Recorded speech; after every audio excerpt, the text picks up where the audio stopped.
4.15 총선을 앞두고 마지막 휴일인 오늘 여야는 최대 결전지인 수도권에서 막판 표심몰이에 나섰습니다.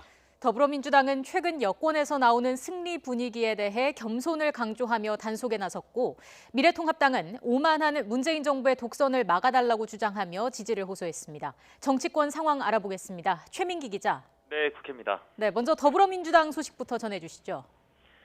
네, 마지막 휴일 민주당은 당 지도부와 유세단이 수도권에 총력을 쏟아부었습니다. 자신의 지역구인 서울 종로에서 유세를 시작한 민주당 이낙연 상임선대위원장은 오후엔 서울 강동과 송파 지역을 찾아 후보 유세를 지원했습니다. 예초 계획은 오후 기자간담회를 하기로 했었지만 이를 취소하고 모든 일정을 선거 유세로 전환하며 유세에 집중하기로 한 겁니다. 이 상임위원장은 SNS를 통해 선거에 겸손하게 임할 것이라며 이 결과에 대한 섣부른 전망을 경계해야 한다는 뜻을 강조했습니다. 이는 최근 여권에서 과반, 압승, 180석 확보 등 이 총선 낙관 분위기가 팽배한 것과 관련해 이 자칫 자만으로 비치지 않을까 분위기 단속에 나선 것으로 풀이됩니다. 이 경기 용인에 이어 조금 전부터는 인천을 찾아 2시간여 동안 인천 지역구 5개를 도는 지원 유세를 몰아치며 여당에 대한 압도적 지지를 호소할 예정입니다.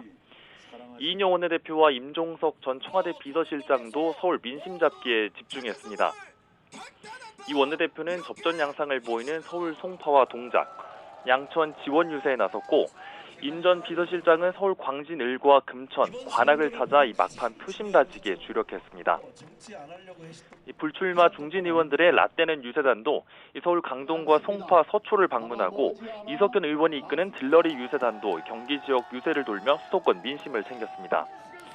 민주당 이해찬 대표는 자신의 거주지와 가까운 충남 공주와 보령을 찾아 민주당이 일당을 넘어 과반수 정당이 돼 개혁 과제를 추진할 수 있게 해달라고 강조했습니다. 네, 미래통합당 역시 수도권 민심에 주력하지 않습니까? 야당 움직임도 전해주시죠.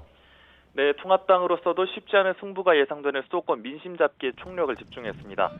통합당 황교안 대표는 오전 서울 청계광장에서 서울 지역 후보자 상당수가 모인 가운데 비상 결의선언과 대국민 호소를 진행했습니다.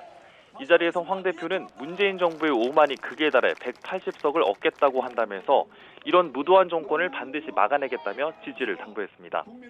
여기엔 특히 유승민 의원도 참석해 통합 이후 함께하지 않았던 황 대표와 유 의원 두 사람이 손을 맞잡으며 첫 합동 유세에 나섰습니다. 두 사람은 유세 차량에서 별도의 연설을 진행하고 이후에는 포옹도 하는 등 이 선거 막판 보수 통합의 이른바 투샷 효과 극대화를 시도했습니다. 이 보수 통합을 부각하며 막판 지지층 표 결집을 노린 행보로 풀이됩니다. 이 자리에는 통합당 오세훈 서울권역 선대위원장과 나경원 전 원내대표, 박형준 공동선대위원장이 총출동해 수도권 민심을 향한 통합당의 결연한 의지를 드러냈습니다. 이 앞서 오전 국회에서 비상경제대책위원회 회의를 주재한 김종인 총괄선대위원장은 수원과 평택, 용인 등을 찾아 경기 남부지역 후보들 지원 유세에 나섰습니다. 이어 오후에는 서울 강남과 동작 지역을 차례로 방문한 데 이어 이후에는 금천과 양천을 찾아 수도권에서 막바지 강행군을 펼칩니다. 이 군소정당들은 이런 거대 양당의 소모적 대결 구도와 기득권 구태 정치를 갈아엎어야 한다며 지지를 호소했습니다. 민생당 손학규 상임선대위원장은 서울과 경기 지역을 돌며 수도권 민심 잡기에 막바지 힘을 쏟았고요. 이 정의당은 심상정 상임선대위원장이 대전과 세종 등 충청권 후보들의 지원 유세를 진행한 뒤 이후 안양과 인천 등을 찾아 수도권 표밭 따지기도 빼놓지 않았습니다. 이 국토 대정주 12일차에 접어든 국민의당 안철수 대표는 충남 천안에서 출발해 경기 평택을 거쳐 오산까지 이어지는 달리기를 이어갔습니다. 지금까지 국회에서 YTN 최민기입니다.